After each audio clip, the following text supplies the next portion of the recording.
কুয়েতের মধ্যে কাজ করে কাজ চলতেছে, তো কুয়েতের কাজ চলতেছে, যে সবাই দেখার সুযোগ করে দিতেছি। এই সবাই দেখার সুযোগ করে দিলাম। যে কুয়েতের বর্ডার, এটা। তুমি কি করো ছোট ভাই? ভাই। তুমি কি কাজ করো সৌদিতে?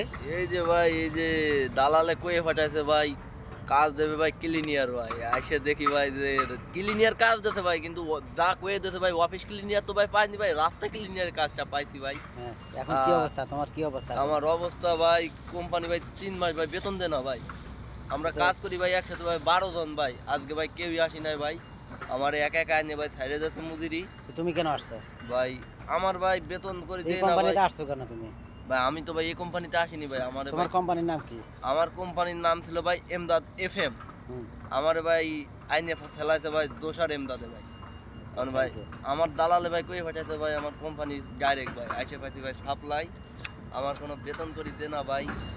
দেখেন বন্ধুরা, ছোট্ট একটা ছেলে, বয়স হয়তো বা কত হইতে পারে 16 থেকে 17, এর বেশি হবে না, রাস্তার ক্লিনারের কাজ করে।